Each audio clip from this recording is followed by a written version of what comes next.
राम देव भगवान, अल्लाह खुदा, ईश आदि नाम एक ही शक्ति के हैं। वो कैसा है, कहां है, कैसे मिलता है, किसने देखा है? ये प्रश्नवाचक चिन्ह पूर्ण रूप से हटाने के लिए अवश्य सुनिए जगत गुरु तत्वदर्शी संत रामपाल जी महाराज के अमृत वचन, सर्व पवित्र धर्मों के पवित्र शास्त्रों के आधार पर। जैसे किसी क्षेत्र में किसी की पूजा है, किसी क्षेत्र में किसी देव की पूजा है, कोई किसी प्रकार साधना कर रहा है, कोई किसी प्रकार साधना कर रहा है। इन साधनाओं को लोक वेद कहते हैं, जो शास्त्रों के विरुद्ध है, जिसका शास्त्रों में प्रमाण नहीं है, या ज्ञान है तो वेदों में तक ही ज्ञान है, वेदों के आधार पर ज्ञान है। जैसा ऋषियों को ज्ञान हुआ कि ब्रह्म ही सर्वशक्तिमान है, उनकी अपनी सोच थी। या वेद में ऐसा नहीं है, न गीता में ऐसा है। इन्होंने ही इस ब्रह्म को पूर्ण सर्वशक्तिमान मान के और लोक वेद बना दिए अपनी कथाओं के आधार पर। इसको सर्वस्वा सर्वशक्तिमान, जैसे ब्रह्मा विष्णु महेश को अजर अमर अजन्मा, इनके कोई माता पिता नहीं, ऐसा बना दिया।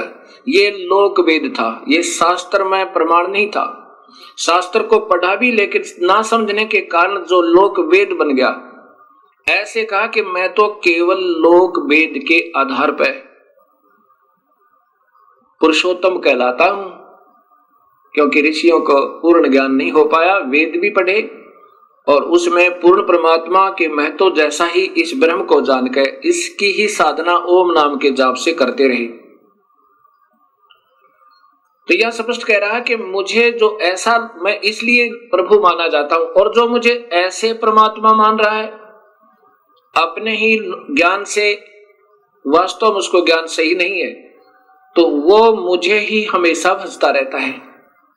और ये अनमोल शास्त्र मैंने तेरे से बता दिया, रहस्य युक्त। भगवान रहस्य युक्त क्यों कहा? जब ज्ञान है तो स्पष्ट सबके सामने ही आना चाहिए था। रहस्य युक्त क्यों कहा? क्योंकि ये हमेशा हर जीव को गुमराह करने की चेष्टा करता है।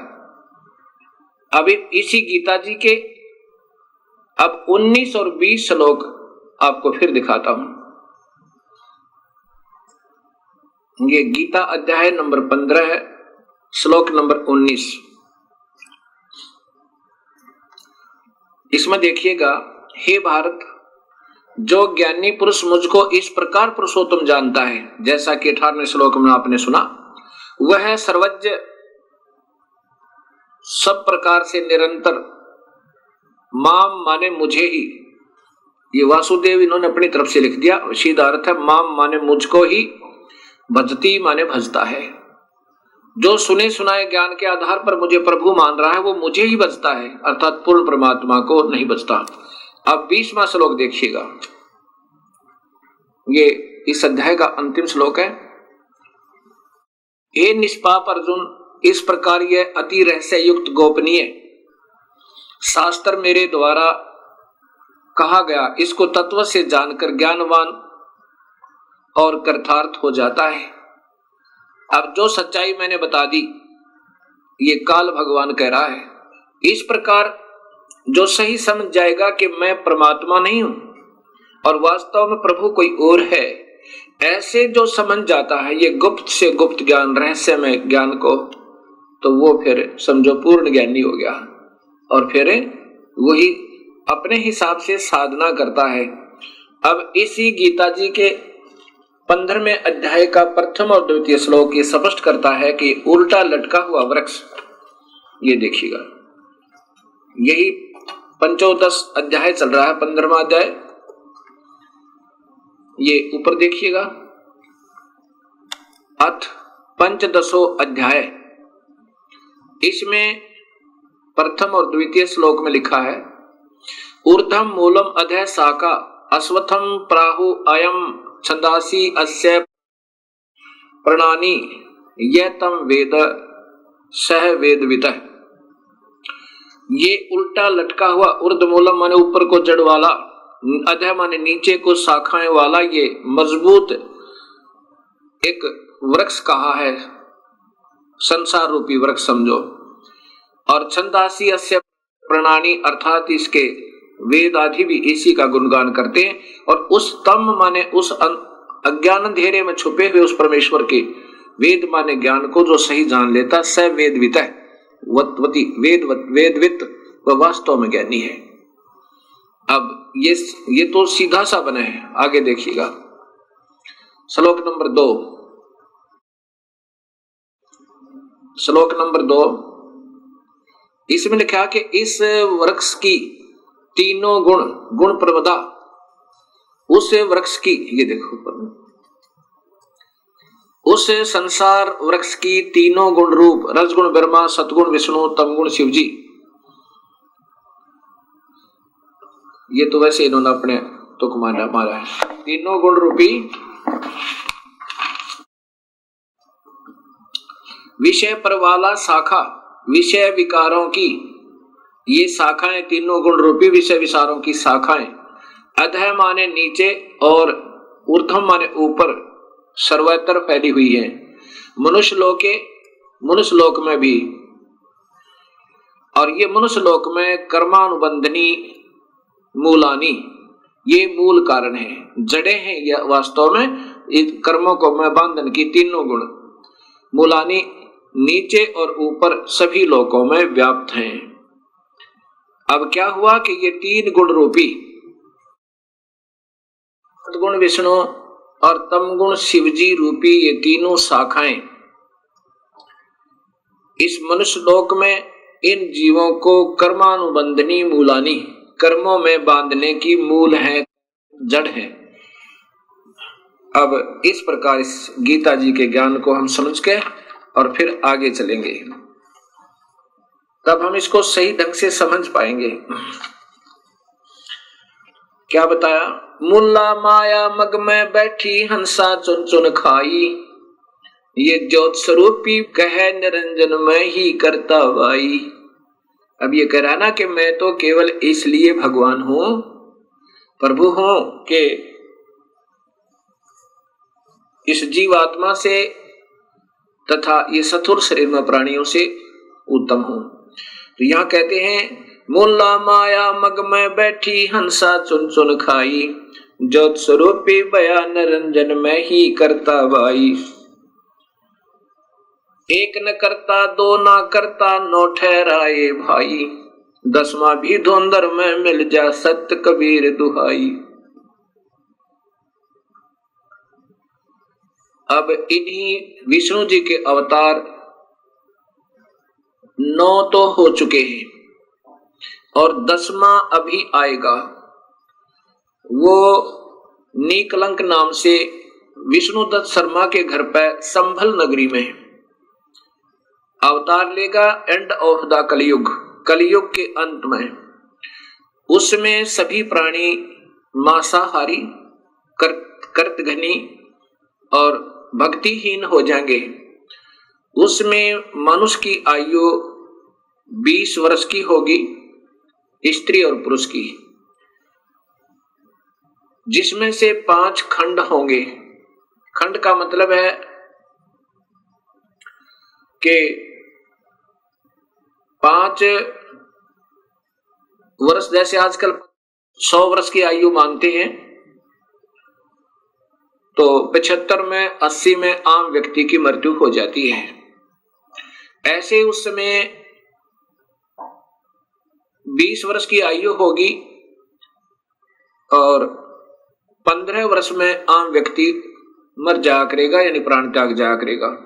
उसमें 5 वर्ष की लड़की के बच्चे उत्पन्न होने प्रारंभ हो जाएंगे और कुल कद जो है हाइट मानव की ज्यादा से ज्यादा 1.5 या 2 फुट होगी। ऐसे बिल बना करके रहा करेंगे, सब मांसाहारी होंगे।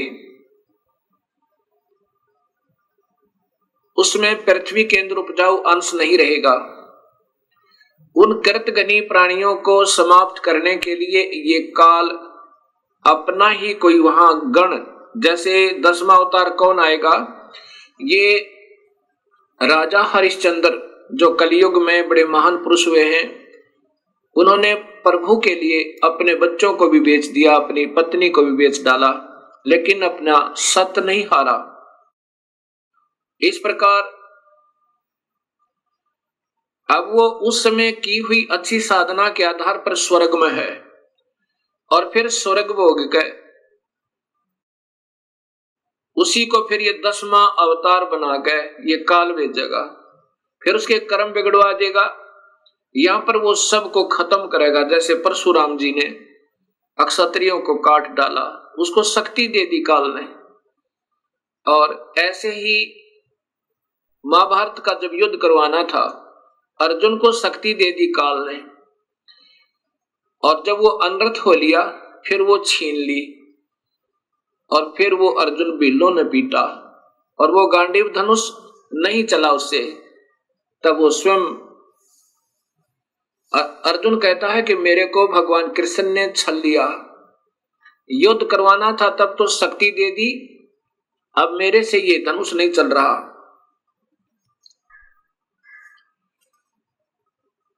अर्जुन कहता है कि बड़ा छलिया है, लेकिन कबीर साहब कहते हैं कि भगवान कृष्ण छलिया नहीं है, वो नहीं चाहते ऐसा जुल्म करवाना।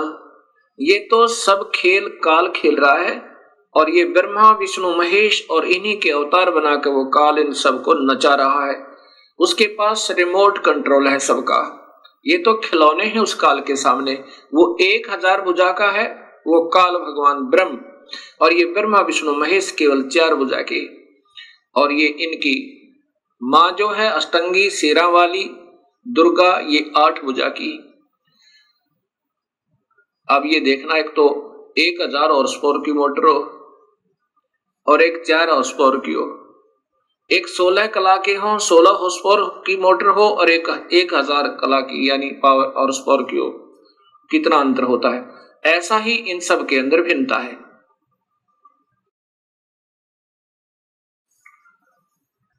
तो इस प्रकार ये काल सभी को नचा रहा है, और वो 10वां जो अवतार आएगा राजा हरिश्चंद्र, यहां इन सब कर्तघनी प्राणियों को मार डालेगा, और वहां जितनी हत्या वो करेगा उसके पाप कर्मों को उसकी ही अकाउंट में लिख दिया जाएगा।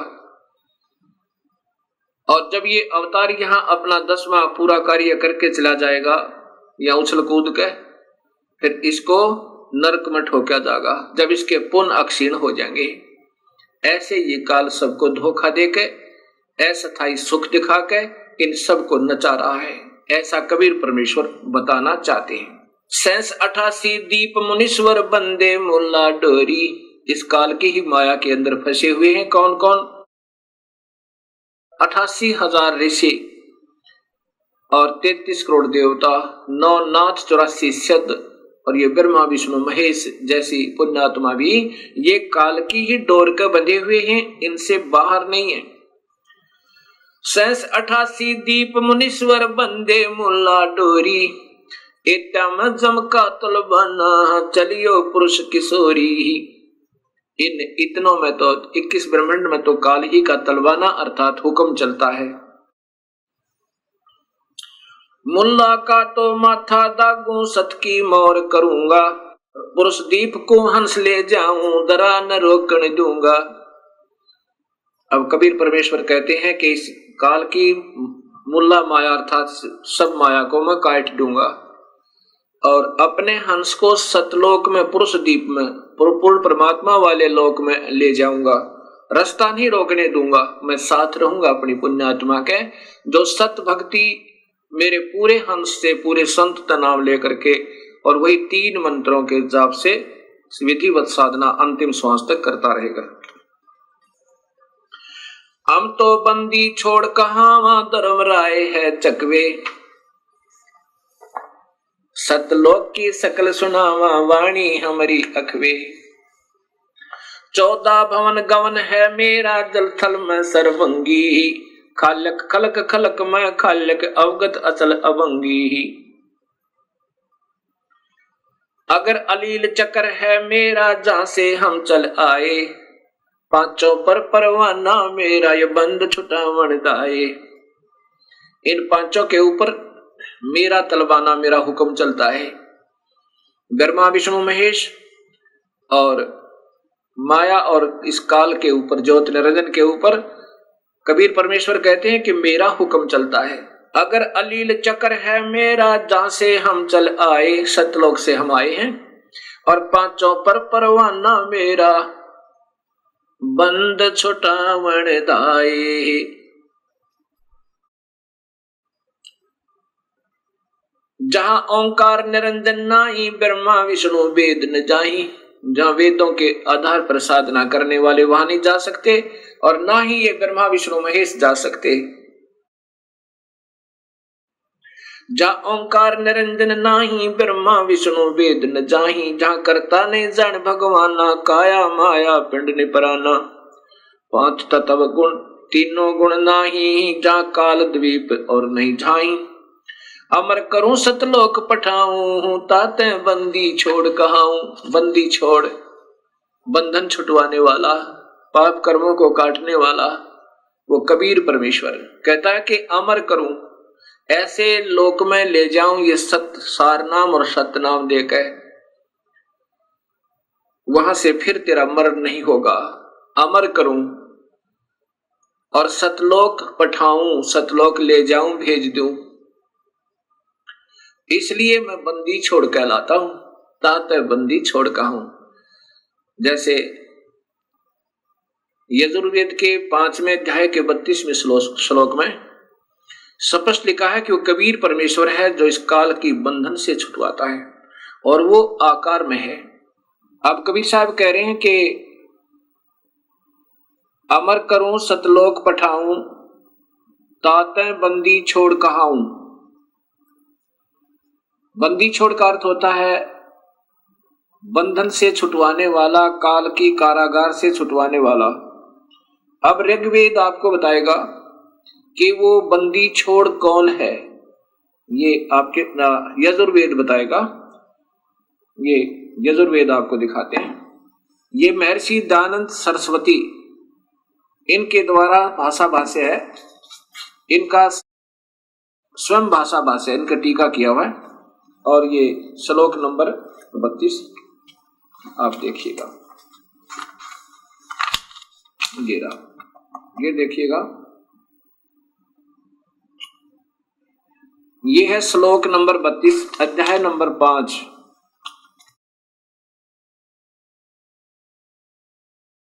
पंचमो अध्याय और श्लोक नंबर 32,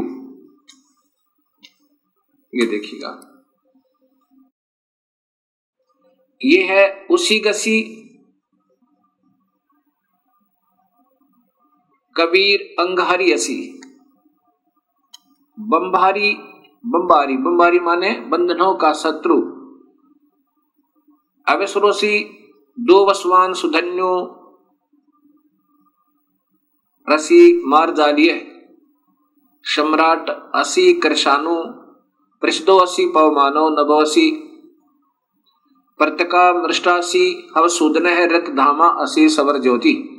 अब इन्हीं के द्वारा, महर्षि जी के द्वारा ही इनके शब्दों में सुनिए पहले तो। हे जगदीश्वर, जिस कारण आप उशिक माने कांतिमान, असी माने है, अंगहारी माने खोटे चलन वाले जीवों के शत्रु। अंग का अर्थ होता वास्तव में पाप, अंगहारी का अर्थ होता पाप, अरि माने शत्रु। अंग माने पाप, अरि माने शत्रु। पाप क्या शत्रु, पाप काटने वाले, ये सीधा अर्थ है। अंगारी माने पाप कर्मों को काटने वाले। कबीर, ये कबीर है। ये कबीर को यहां कबीर ही लिखना था। कबीर असी माने है, वो पाप काटने वाला कबीर है। आगे देखिए, फिर स्वयं स्वीकार करते हैं बंबारी, बंधनों का शत्रु, बंधनों के शत्रु, वह तारादि तंतुओं के विस्तार करने वाले। ये तो इन्होंने अपना बना दिया सीधा बंबार। बंभर माने भंवरे की तरह विषय वासनाओं के बंधन में बंधे हुए काल के जाल में। ये बंभारी माने बंधनों के शत्रु, बंभर माने भंवरे की तरह बंधे हुए बंधनों में, विषय वासनाओं के बंधनों में, उनको काट के इस काल की कैद से छुड़ाने वाले ये परमात्मा कबीर है। कौन है? वो कबीर है। और वो कहाँ रहता है? ये देखो, वो रत धामा, ये स्वयं कहते हैं वो सत धाम युक्त, असी माने है, वो सतलोक में रहता है। अब यहां फिर ऊपर देखना, ये मूल संस्कृत सीधा अर्थ लिखा है कि उसी गसी कबीर, ये स्पष्ट कबीर शब्द है। कबीर अंगारी असी, पाप काटने वाले कबीर हैं। और बम्भारी, बम्बारी माने बंधन, बंदी छोड़, बंधनों के शत्रु कहो या बंधन छुड़वाने वाले बंदी छोड़ कहो, हम उनको बंदी छोड़ कहते हैं। इसलिए कबीर परमेश्वर कह रहे हैं कि अमर करूं सतलोक पठाऊं, ताते बंदी छोड़ कहाऊं। इसलिए मैं बंदी छोड़ कहलाता हूं। अमर करूं और काल के जाल से जीव को छुटवा कर सतलोक ले जाता हूं। अब गरीबदास जी, वही कबीर परमेश्वर की प्यारी आत्मा, अपने प्रभु की समर्थता कैसे बताते हैं और इस काल के जाल को कैसे समझाना चाहते हैं। अब क्या बताते हैं? माया अर्थात ये प्रकृति देवी, और इसके काल के वश होकर ये और ये काल दोनों अपने ही प्राणियों को अपने आप ही पैदा करके और स्वयं ही खाते हैं। माया आद निरंजन भाई, अपने जाए आप खाई। ब्रह्मा विष्णु महेश्वर चेला, ओहम सोहम का है खिला। ये ब्रह्मा विष्णु महेश, ये तीनों इसी के अधीन हैं। ये बेचारे इस काल के वश हैं। और ये ओम सोहम का है खेला। ओम ये माया है और ये काया समझो, और इसमें जीव इस काया के अंदर इन्होंने फंसा रखा है। शिखर सुन में धर्म अन्यायी, जिन शक्ति डायण मैल पठाई। शिखर सुन में ये धर्म, ये काल अन्यायी कहा है कि इसने किसी को भी सत्य नहीं बता रखा, सबको धोखे में देकर रखता है। अभी आप देखिएगा ये 21 ब्रह्मांड का चित्र, ये शिखर शून्य में, यहां देखो ये 21 ब्रह्मांड का, इस काल के ब्रह्मांडों का चित्र है। ये ज्योत निरंजन काल ब्रह्म के 21 ब्रह्मांड का लघु चित्र। ये काल यहां बैठा है। ये एक महाब्रह्मांड में, इसने 4 महाब्रह्मांड बना रखे हैं काल ने, और इसमें 5 ब्रह्मांड का एक ग्रुप बना रखा है, एक समूह बना रखा है। इनमें सभी प्राणियों को नचा रहा है, और स्वयं ये 21वें ब्रह्मांड में, स्वयं शिखर में, सबसे ऊपर चोटी में ये काल निरंजन अपने निज लोक में रहता है। और यहाँ पर ये तपस्विला है, ये सब्जियों को फूल कर खाता है। ये नकली लोक बना रखे है इसने, सतलोक की नकल करके। और यहाँ पर वो 12 दूतों को रखता है, जहां पर अपने नकली दूत बनाकर, संत बनाकर भेजता है, जो सब शास्त्र विरुद्ध साधना बताते रहते हैं। शिखर सोन में धर्म अन्यायी, युग काल अन्यायी, जिन शक्ति डायण मैल पठाई। यहाँ पर अपनी शक्ति से, इस देवी से सभी ब्रह्मांडों में स्वयं ही एक एक ब्रह्मलोक बनाकर और वहां सबको नचा रहा है, और ब्रह्मा विष्णु महेश की उत्पत्ति करता रहता है। शिखर सोन में धर्म अन्यायी, जिन शक्ति डायण मैल पठाई। लाख गिरा से नित उठ दूती, माया आद तकत की कुती। इस काल भगवान को कबीर परमात्मा बहुत बुरे शब्दों से लताड़ रहा है कि ये नीचात्मा इन सबको धोखा देकर ले आया यहाँ पे, झूठे लालच में। अभी इनको सब झूठे लालच में ही लगा रहा है। 1.25 लाख घड़िए नित भांडे, हंसा उत्पत्ति पर ले डंडे। होय होय, 1.25 लाख रोजाना, 1 लाख को तो रोज खाता है ये काल, मानव शरीरधारी प्राणियों को, और 1.25 लाख की उत्पत्ति करता है। लाख गिरा सैन्यत उठ दूती, माया आद तकत की कुती। यानी वहां से इसने गंदा कर्म किया, कुत्तों जैसा व्यवहार किया इस लड़की के साथ, इसलिए काल को वहां से निकाल दिया। और फिर कहा कि ये 1,00,000 जीवों का रोजाहार करता है ये काल भगवान, जिसको ये नादान आत्मा सभी पूज रही हैं। और इसी के 3 पुत्र हैं, ब्रह्मा विष्णु महेश। 1,25,000 घड़िए नत भांडे, हंसा उत्पत्ति पर ले डंडे। 1,25,000 प्रतिदिन जीवों की उत्पत्ति करता है और 1,00,000 का आहार कर लेता है। ये भक्त आत्मा हंस आत्माओं को जन्म और मरण के दंड से दंडित करता रहता है। ये तीनों चेला बटपारी, सरजे पुरुषा सरजी नारी। खोखापुर में जीव भुलाए, शोपन बिष्ट बकुंठ बनाए। इस खोखापुर में इस काल का लोक दिखा तो ये सतलोक जैसा है, यानी उसकी नकल कर रखी है। और ये सब ऊपर से कवर, खोखा माने कवर, वो तो ठीक लगता है सही ओरिजिनल माल जैसा, लेकिन अंदर माल डुप्लीकेट है। कीड़ी कुंजर और अवतारा, हरहट डोर बंधे कई बारा। ये अरहट का कुआ लोई, यागल बंजा है सब कोई। ये अरहट माने रहट का, एक रहट होता है एक कुएं के अंदर वेल, और उसमें एक चैन लगा करके एक पुली पर एक सर्कुलर लोहे का एक घेरा होता है, और उसके ऊपर बाल्टियां बकेट्स वो जड़ दी जाती उस चैन के ऊपर, और फिर उसको बैल से चलाया करते थे कोल्हू की तरह। और फिर वो नीचे से बाल्टियां भरकर आती थी, ऊपर खाली हो जाती थी, फिर नीचे से भरकर आती थी, ऊपर खाली हो जाती थी।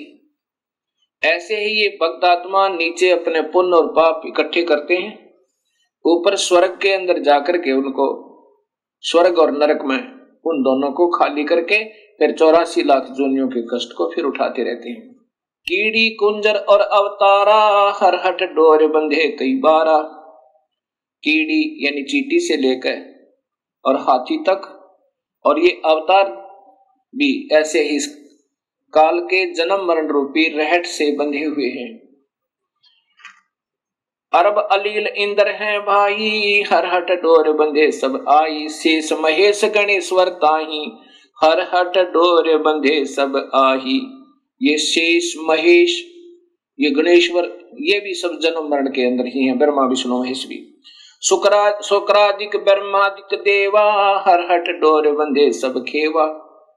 शुक्रादिक ये शुक्राचार्य जैसे महापुरुष भी, और ब्रह्मादिक ब्रह्मा विष्णु महेश आदि, ये भी इस जन्म मरण की रहट की डोरी में सब बंधे हुए हैं। कोटिक करता फिरता देखा, हरहट डोर कहूं सुन लेखा। ये चतुर्भुजी भगवान कहाँ में, हरहट डोर बंधे सब आवे। ये चतुर्भुजी भगवान कहाँ में, ये 4 भुजा के भगवान ब्रह्मा विष्णु महेश कहलाते हैं। ये भी इस जन्म मरण के चक्कर रूपी रहट की डोरी से बंधे हुए हैं। ये है खोखापुर का कुआ, इसमें पड़ा सो निश्चय मुआ। ये वो बहुत ही निम्न सत्र का स्थान है, इसमें जो भी हो गया, पैदा हो गया, वो मरेगा, और मर गया उसका जन्म अवश्य होगा। ये सृष्टि रचना कबीर परमात्मा ने स्वयं सुनाई और साथ में। अब काल का प्रमाण आप स्वयं देखिए गीता जी के अंदर। ये ब्रह्म काल छरपुरुष स्वयं अपने आप को कहता है कि मैं काल हूं। श्रीमद् भगवत गीता, गीता प्रेस गोरखपुर से प्रकाशित है, वही पुस्तक है ये। इसमें अध्याय नंबर 11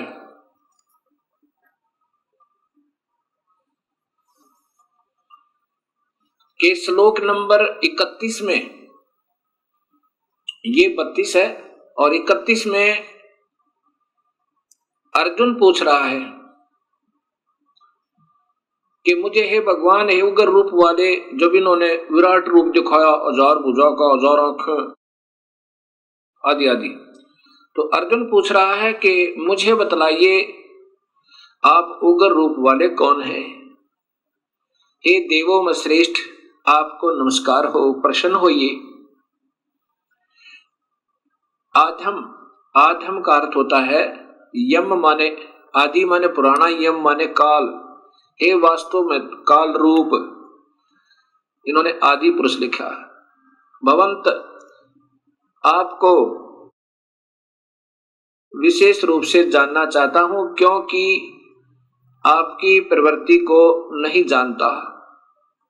अब देखो, अर्जुन पूछ रहा कि आप कौन है, तो स्वयं ये ब्रह्म कहता है। श्री भगवान वाच, नीचे देखिए, अर्जुन के पूछने पर श्री भगवान बोले, हे अर्जुन मैं, ये देखिएगा ये 32वां श्लोक है, लोकों का नाश करने वाला बढ़ा हुआ काल हूं। ये तो बढ़ा चढ़ा के लिखते हैं काल है, महाकाल लिख दिया, मैं काल हूं, इसमें इन लोकों को नष्ट करने के लिए प्रवृत्त हुआ हूं। ये जो प्रतिपक्ष की सेना में स्थित योद्धा लोग हैं, ये तेरे मारे बिना भी, ये देखिएगा कि जितने वे सब तेरे मारे बिना भी नहीं रहेंगे, इन सब का नाश हो जाएगा। अब यहां फिर देखिएगा, ये कहते हैं कि मैं अब प्रवृत्त हुआ हूं। प्रवृत्त हुआ हूं मतलब मैं प्रकट हुआ हूं, ये स्वयं कहते हैं। फिर देखना, लोकों का विनाश करने वाला, लोकों को विनाश करने वाला बढ़ा हुआ काल हूं, स्वयं स्वीकृति दे रहे हैं कि मैं काल हूं, इसमें इन लोकों को नष्ट करने के लिए प्रवृत्त हुआ हूं। अर्थात प्रवृत्त हुआ हूं क्यों कहा, क्योंकि भगवान श्री कृष्ण नहीं थे, अपनी सिद्धि से काल श्री कृष्ण जी के शरीर में प्रवेश कर गया, और जो प्रतिपक्ष की सेना में स्थित योद्धा लोग हैं, ये तेरे मारे बिना भी मैं मर जाएंगे, मैं इनको खत्म कर दूंगा। अब आप देखिएगा, ये विष्णु महापुराण, इसमें स्वयं स्वीकृति दी है कि विष्णु का अर्थात ये काल ही महाविष्णु, महाब्रह्मा, महाशिव रूप में ये डबल रोल करता है, स्वयं ही रोल करता है। गीता प्रेस गोरखपुर से प्रकाशित श्री विष्णु महापुराण, श्री विष्णु पुराण, इसके अंदर देखिए, ये संस्कृत भी साथ है, यहां से देखिएगा, हे द्विज, परब्रह्म का प्रथम रूप पुरुष है, यानी ये दिक् काल जो है ये ब्रह्म है। परब्रह्म तो ये वैसे तुक्के मारा अपने हिसाब से अनजानपने में। ब्रह्म का प्रथम रूप तो पुरुष है, अव्यक्त और व्यक्त, ये इनकी अपनी सोच है। व्यक्त, अव्यक्त और व्यक्त। अव्यक्त माने ये प्रगट आकार में नहीं आता, और व्यक्त व्यक्तिगत रूप यानी प्रगट होकर ये ब्रह्मलोक में रहता है, चतुर्भुज रूप में, महाब्रह्मा महाविष्णु रूप में, उसके अन्य रूप हैं। अव्यक्त माने निराकार, व्यक्त आकार। अव्यक्त ये किसी के सामने नहीं आता अपने वास्तविक काल रूप में, ये वहां 21वें ब्रह्मांड में आकार में ही रहता है, और यहाँ व्यक्त महाब्रह्मा महाविष्णु महाशिव रूप में ब्रह्मलोक में व्यक्त रूप में आकार रूप में रहता है, उसके अन्य रूप हैं। तथा काल उसका परम रूप है। असली रूप काल है, किसका? उस काल का, ज्योत स्वरूपी निरंजन का। अब यहां देखिएगा कि भगवान विष्णु जो व्यक्त अव्यक्त पुरुष काल रूप से स्थित होते हैं, अब जैसे ब्रह्मलोक के अंदर ये महाब्रह्मा महाविष्णु शिव रूप में ये व्यक्त रूप में है, अव्यक्त ये गुप्त रूप में कृष्ण में प्रवेश कर गया, पुरुष और काल रूप से स्थित है। एक तो भगवान जैसा दिखे और वास्तव में ये काल है। और यहां देखिए, द्विज, काल रूप भगवान अनादि है, इनका अनंत नहीं है, इसलिए संसार की उत्पत्ति, स्थिति और प्रलय भी कभी नहीं रुकते। अब यहां देखिए, पुरुष के प्रकृति से पृथक स्थित हो जाने पर ये काल देवी को छोड़कर और 21वें ब्रह्मांड में चला गया। हो जाने पर विष्णु भगवान का काल रूप परिवर्त होता है। स्पष्ट लिखा है ये महाविष्णु से प्रारंभ होती है विष्णु पुराण, और फिर त्रिलोकीय विष्णु की महिमाओं से समाप्त होती है। अब यहाँ वो विष्णु भगवान का वो जिसको परब्रह्म लिखा वहां पर वो गलती से ये अपनी सोच से अब लिखा है कि प्रकृति से अलग हो जाने पर पुरुष के यानी काल भगवान के प्रकृति से पृथक हो जाने पर विष्णु भगवान का काल रूप परिवर्त होता है, यानी वो वास्तव में वहां काल रूप में रहता है 21वें ब्रह्मांड में।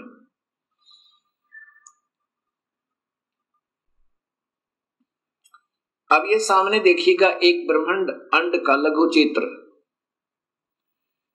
इसमें ये 7 लोक हैं नीचे के, ये पाताल लोक, ये अन्य लोक हैं उतल अवतल रसतल तुतल वितल अतल, और ये है पृथ्वी जिस पर हम बैठे हैं।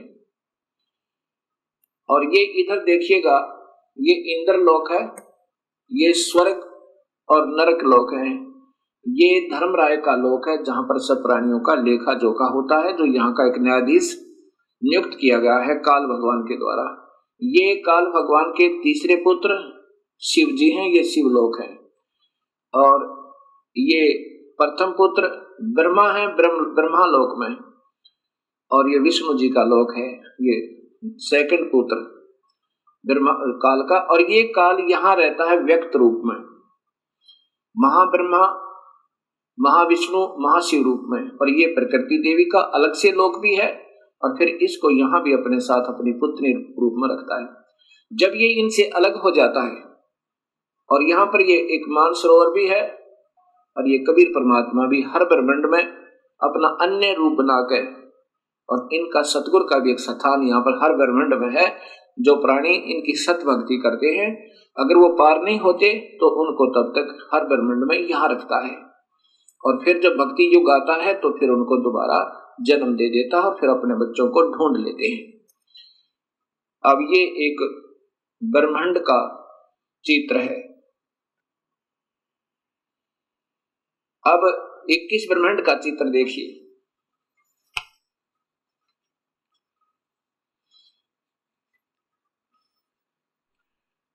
अब यहां ये देखिए पूरा का पूरा। अब क्या कहा विष्णु पुराण में कि जब ये प्रकृति से भिन्न हो जाता है, हर ब्रह्मांड में अपने उत्पत्ति करके, ये एक ब्रह्मांड है, ये 5 महाब्रह्मांड का ग्रुप है, 5 ब्रह्मांड का, और एक महाब्रह्मांड बनाया हुआ इस काल ने। इस एक एक ब्रह्मांड में अपनी पत्नी के साथ रहकर एक एक ब्रह्मा एक विष्णु एक शिव की उत्पत्ति करके एक ब्रह्मांड की शुरुआत कर देता है। फिर इनसे भी अलग हो जाता है, फिर इनके साथ नहीं रहता, वो काल यहाँ रहता है। देखो कितना स्पष्ट किया है कि वो फिर काल रूप हो जाता है इस 21वें ब्रह्मांड में। तो यहाँ गरीबदास जी कहते हैं शिखर सुन मधुरम अन्यायी जिन शक्ति डायन मैल बैठाई। इसको छोड़ के प्रकृति से ये दबाव से काम लेता, जबरदस्ती बाई फोर्स। ऐसे ही सभी तीनों पुत्रों को रजगुण सतगुण तमगुण बनवा दिया। अब ये बेचारे क्या करें, जैसे मिर्च बन गई तो मिर्च का स्वभाव तो रहेगा ही, उसका क्या दोष बेचारी का। अब यहां देखिएगा कि आपको ऋग्वेद दिखाऊंगा, उसमें लिखा कि इस काल ने इन सभी 21 ब्रह्मांडों को ऐसे गोल आकार वृत्ताकार में सबको घेर कर, और उससे भी बाहर बैठा है, इनसे भी बाहर बैठा है, यहां बैठा है अतितिष्ठन्त, इनसे भी बाहर है, वृत्ताकार में गोलाकार में रोक के। अब ऋग्वेद दिखाता हूं सृष्टि रचना में।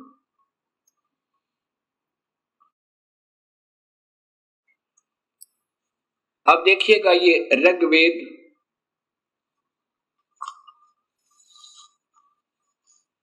ये महर्षि दानंद सरस्वती द्वारा भाषा भाष्य है।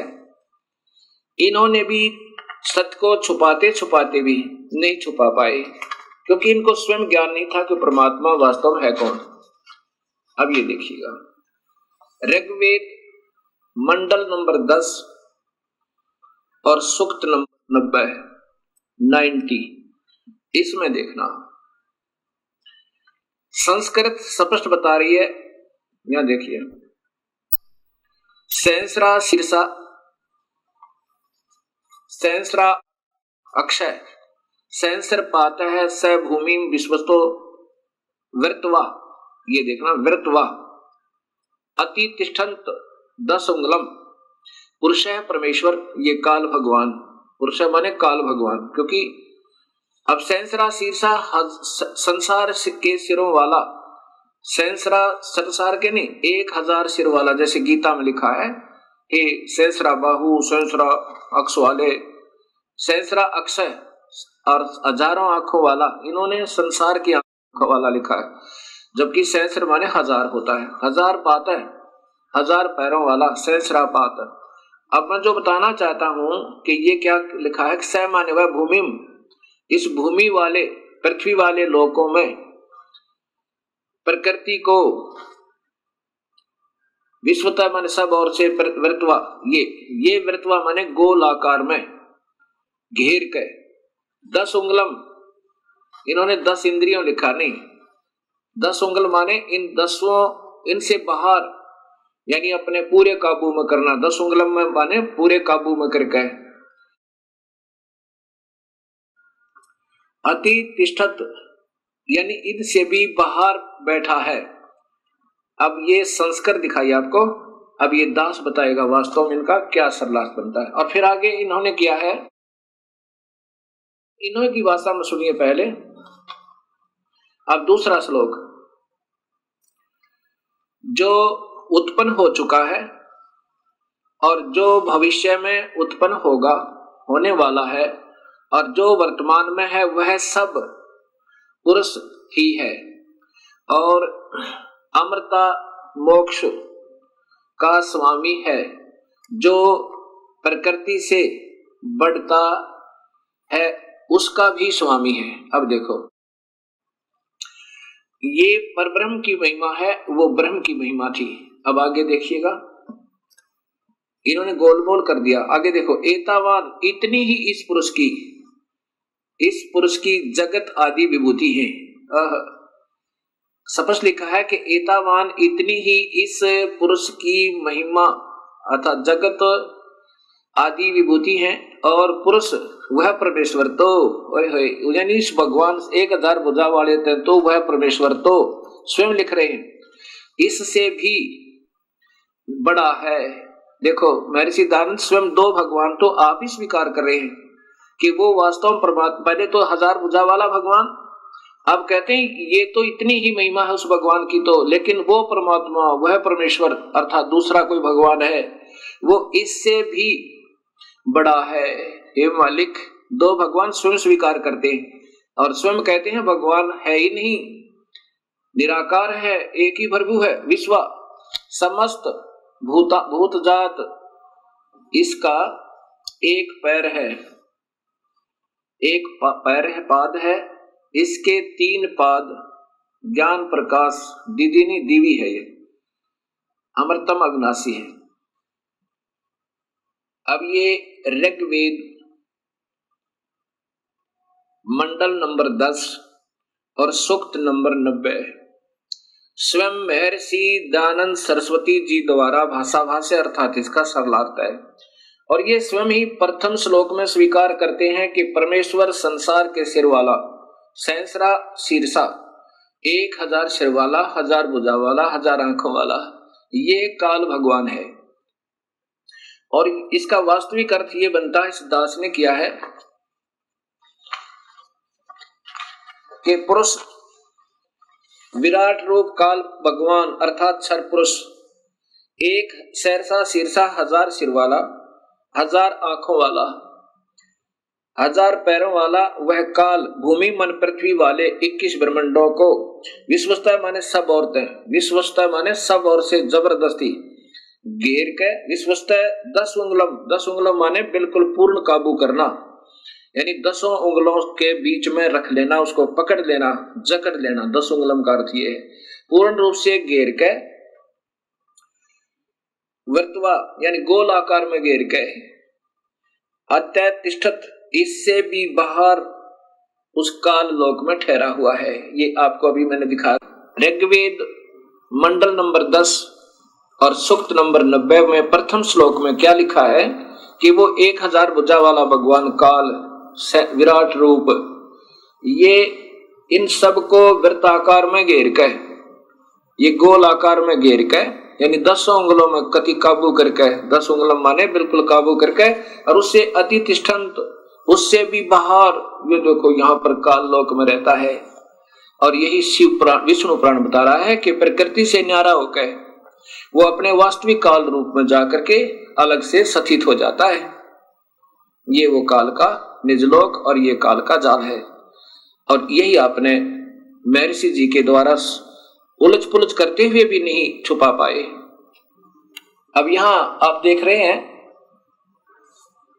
ऋग्वेद के अंदर भी पूर्ण परमात्मा और साथ में ब्रह्म, परब्रह्म और पूर्ण ब्रह्म की सबतः महिमा वर्णित है और जो यथार्थ है। अब आपने ऋग्वेद मंडल नंबर 10 के सूक्त नंबर 90 का प्रथम श्लोक सुना कि ये काल भगवान 1000 भुजा वाला, 1000 सिर वाला, 1000 आंखों वाला, और ये इन सब सारे ब्रह्मांडों को रोक के और इनसे बाहर भी विद्यमान है। आगे दूसरे में क्या लिखा है कि एवं इस कुछ सही तौर पर पुरुष है माने भगवान अक्षर पुरुष पर ब्रह्म है। ये तो नाशवान है पहले वाला तो, और दूसरा वास्तु कुछ भगवान रूप दिखाई देता है कुछ, क्योंकि वो खाता नहीं अक्षर पुरुष, और ये तपस्या पर बुनकर खाता भी है। ये नाम मात्र भगवान है, दिख है भगवान, पर वास्तव में प्रभु ये है नहीं। अब स्पष्ट लिखा है कि एक रूप तो उनका काल है, वास्तविक रूप इनका एक रूप तो भगवान है काल का, विष्णु का, और वास्तव रूप इसका यानी काल है, परम रूप काल है। ये उदाहरण आगे दूंगा। अब इसमें लिखा है कि दूसरे श्लोक में ऋग्वेद मंडल नंबर 10 और सूक्त नंबर 90 का श्लोक नंबर 2, एवं पुरुष है च इदम, एवं पुरुष माने कुछ सही तौर पर भगवान अक्षर पुरुष पर ब्रह्म है, और च और इदम माने यह, यत माने जो, भूतम माने उत्पन्न हुआ है, यत जो भविष्य में उत्पन्न होगा, सर्वम सब, यत माने प्रयत्न से, मेहनत के द्वारा, अनेन माने अन से, अतिरोहति विकसित होता है। जैसे इस क्षर पुरुष के यानी ब्रह्म के लोक में और अक्षर पुरुष परब्रह्म के लोक में जितने भी प्राणी हैं वो सब मेहनत करके, टुकड़े भरकर मेहनत करके अपना अन्न से ही इनका प्रफुल्लित शरीर होता है। लेकिन सतलोक में अन्न नहीं, अन्न से नहीं, वो अमृत आहार है वहां का, विकसित होते हैं। ये अक्षर पुरुष भी उतः माने संदेह युक्त, उतः है अमृत से मोक्ष, अमृत से ईशान। ये अक्षर पुरुष भी यानी ये परब्रह्म भी संदेह युक्त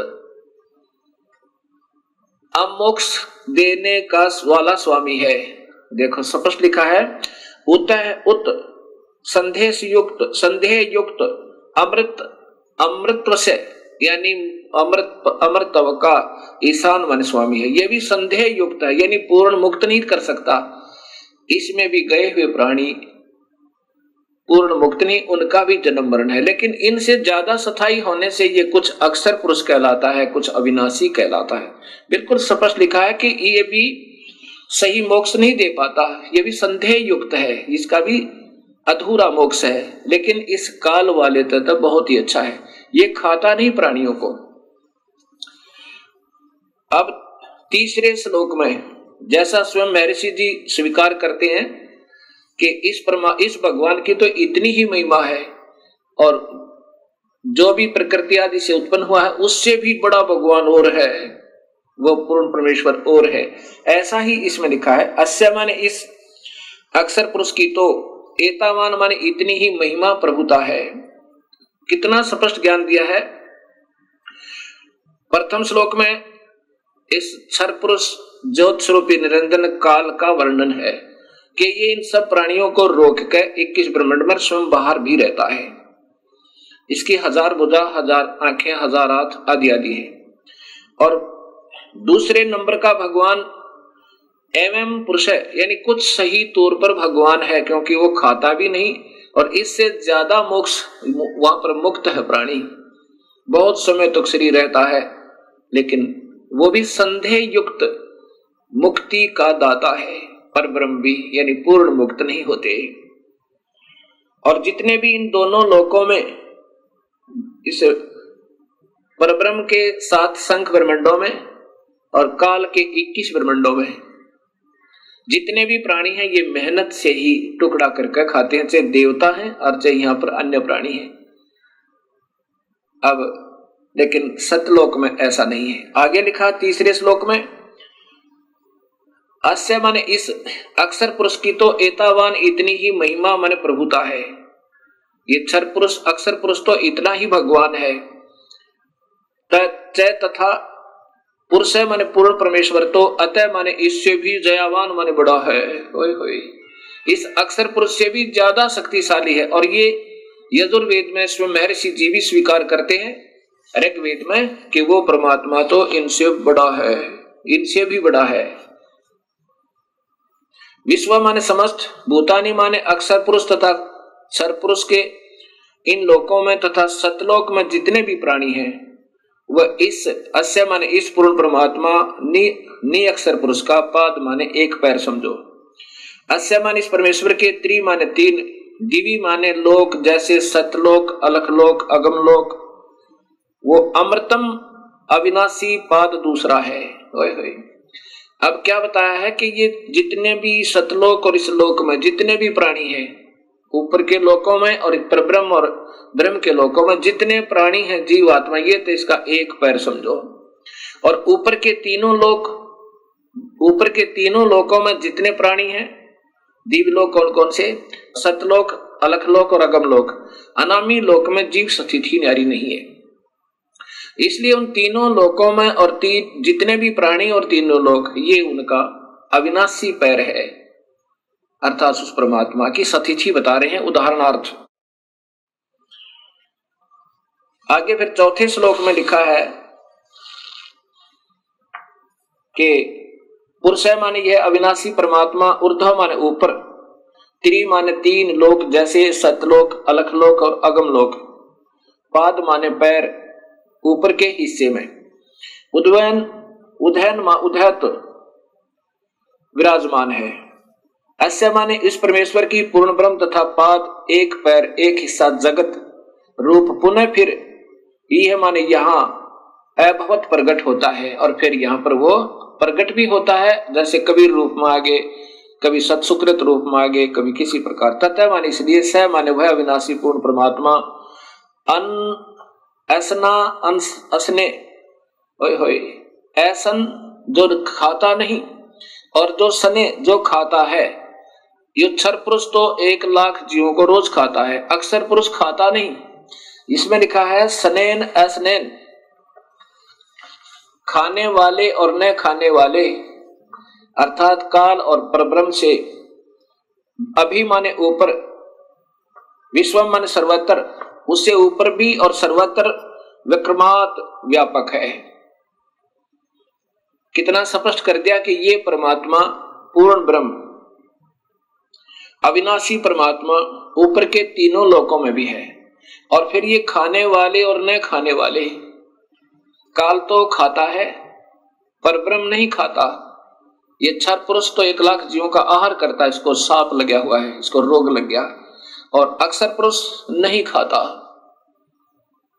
इसलिए लिखा कि खाने वाले और न खाने वाले इन में भी व्यापक है और इनसे ऊपर भी न्यारा भी वो व्यापक है, ऊपर भी है और इन सब पर भी कंट्रोल है। जैसे प्रधानमंत्री राज्य में भी व्यापक, एक प्रांत में भी व्यापक है और अपने भी सब सारे देश में भी व्यापक है। और केवल मुख्यमंत्री अपने ही प्रांत में व्यापक है और मंत्री अपने विभाग में, केवल एक प्रांतीय मंत्री अपने केवल विभाग में व्यापक है, ऐसा समझो। पुरुषेण माने काल भगवान ने अपने जालसाजी से हविषा माने गर्म करके खाने के लिए मक्खन पदार्थ रूप में, देवा माने भक्त आत्माओं को अयज्ञ अयगम अविधि पूर्वक धार्मिक रूपी यज्ञ के द्वारा, अयगम यानी जो धार्मिक यज्ञ माने धार्मिक कर्म, अयज्ञ जो धार्मिक कर्म ना हो। जैसे गीता जी में लिखा है कि 7वें अध्याय के 15वें श्लोक में कि तीनों गुणों के द्वारा जिनका ज्ञान हरा जा चुका है वो राक्षस स्वभाव को धारण किए हुए दुष्कृतिन मनुष्यों में नीच, दुष्कृतिन माने वो अधार्मिक मतलब शास्त्र विरुद्ध साधना करने वाले, दुष्कृतिन माने जो सही धार्मिक कर्म ना हो वो बुरे कर्म करते हैं। जो शास्त्र अनुकूल साधना नहीं है, पूर्ण परमात्मा की पूजा नहीं है, उससे अन्य पूजा को दुष्कृतिन अर्थात अविधि पूर्वक साधना करने वाले कहा है। यहाँ वही है कि अयज्ञ जो अधूरी अविधि पूर्वक साधना रूपी यज्ञ के द्वारा, यत माने परिवर्तन करके, तनवंत माने ताने अर्थात जाल की तरह रचना रची, वसंत सुहाना मौसम, वसंत अर्थात रिंचिक सुख। अब जब तक इस प्राणी के शुभ कर्म साथ होते हैं, जब ये मौज मारता है, बड़ी खुशी के साथ रहता है, तो ये तो समझो वसंत ऋतु बनाई इसने। शुभ कर्म जब साथ हैं तो ये आनंदित समझता है अपने आप को। लेकिन ये गरीबदास जी कहते हैं तू जाने तेरी ऐसे नवेगी हरदम लेखा वरना रे। तो इन्हों सोच लेता है ये इंसान जब थोड़ा सा सुखी होता है कि तू ऐसे ही आनंद में रहेगा। नहीं, इस काल ने ही ये तुझे धोखा देने के लिए तेरे ही शुभ कर्म देकर वो वसंत ऋतु बना दी, अर्थात ये रंचिक सुख संतान और संपत्ति का दिखाया। अजम माने घी अर्थात असीत माने शुभ कर्म रूपी घी था तेरा यो, ये तेरी ये मलाई थी जो वसंत ऋतु रूप में दे दी, अर्थात तेरे को शुभ, तेरे ही शुभ कर्मों का यो फल देकर, और तुझे लग रहा था मैं मौज कर रहा हूं, भगवान ने मुझे आनंद दे रखे। और फिर देखिए क्या होगा, ग्रीष्म, फिर ग्रीष्म आओगी, पाप कर्म रूपी गर्मी इस जीव को तड़पाने जलाने के लिए, अस्य माने इस काल का, ईदम माने ईंधन अर्थात आग, और सर्द ऋतु जब ये शरीर छोड़ जाएगा फिर क्या करेगा, हवी हवनीय पदार्थ द्रव्य बनकर, अर्थात फिर ये इसको खावेगा। पहले वसंत ऋतु तो वो शुभ कर्म जो तूने ही किए हुए थे तुझे ही दे दिए, तेरी ही मलाई, तेरा ही घी तेरे सिर पर दे दिया, वो तो वसंत ऋतु समझ इसकी। और फिर ग्रीष्म ऋतु वो आवेगी जब तेरे पाप कर्म होंगे, किसी की टांग कट जाएगी, किसी की आंख फूट जाएगी, किसी का बेटा मर जाएगा, किसी की बेटी मरेगी। ये ग्रीष्म ऋतु यानी तेरे को जलाने के लिए, तड़फाने के लिए इस काल ने जाल बना रखा। और फिर शरद ऋतु जब तू मर जाएगा, ये शरीर शांत हो जाएगा, और फिर तुझे खावेगा वहां हवी, यानी तो फिर एक खाने योग्य पदार्थ बनाओ निकाल लेगा तेरे मत तपस्या के ऊपर। ये छठा श्लोक सुना है आपको। अब सातवां सुनो, अग्रतः माने बाद में, पहले अविधिवत साधनाएं करवाई, जैसे वेदों में ओम नाम का जाप लिखा है और महिमा पूर्ण परमात्मा की, ऐसे गीता में ओम नाम का जाप और यज्ञ हवन आदि लिखे हैं और महिमा पूर्ण परमात्मा की। अब इन नादान आत्माओं ने ओम नाम को पूर्ण परमात्मा का मंत्र जानकर और दिन रात मेहनत की, तपस्याएं की, लेकिन उसे प्रभु नहीं मिला। क्योंकि गीता जी के 11वें अध्याय के 47-48 श्लोक में और 53-54 में स्पष्ट है कि अर्जुन किसी भी वेद वर्णित विधि से, यज्ञ से, हवन से, तप से, जप से मैं नहीं प्राप्त हो सकता, प्रभु तो प्राप्त हुआ नहीं। फिर उन्होंने अपने अनुभव के, उन विद्वान पुरुषों ने अपने अपने जितने जिनका ध्यान में जो उपलब्धियां हुई, अपने अपने अनुभव के शास्त्र बनाने शुरू कर दिए, और जिसके कारण ये भक्ति का पतन हो गया। ये ऋग्वेद बता रहा, ऐसे वेद पढ़ाने चाहिए थे अपने को। अगर तब माने बाद में, तब मानो सज्ञान अंधकार की, यज्ञम माने पूजा के आधार पर, पुरुषम माने काल भगवान को, तेन माने उन, देवा माने भक्त आत्माओं, जय तथा साध्य माने सिद्धों ने, ऋष्य है माने ऋषियों ने, बहरसी माने वेदों के बाहर अर्थात भिन्न भिन्न, जातम माने स्वयं उत्पन्न कर दिए। वेदों से बाहर, बहिर्ष माने उस बाहर के, वेदों से न्यारे, जातम माने स्वयं उत्पन्न कर दिया, अर्थात वह शास्त्र बना लिए।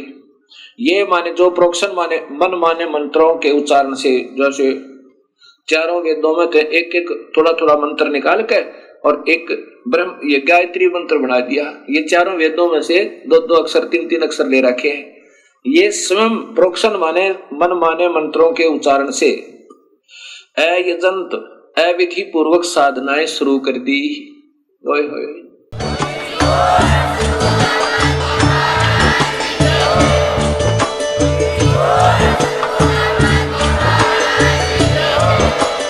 आप सुन रहे थे जगत गुरु तत्वदर्शी संत रामपाल जी महाराज जी के मंगल प्रवचन। अधिक जानकारी के लिए विजिट कीजिए हमारी वेबसाइट www.jagatgururampalji.org। संत रामपाल जी महाराज जी के शुभ आशीर्वाद से पूरे विश्व भर में 500 से भी ज्यादा नाम दीक्षा केंद्र हैं, जिन पर संत रामपाल जी महाराज जी द्वारा ऑनलाइन निशुल्क नाम दीक्षा दी जा रही है। अपने नजदीकी नाम दीक्षा केंद्र का पता करने के लिए संपर्क करें 8222880541।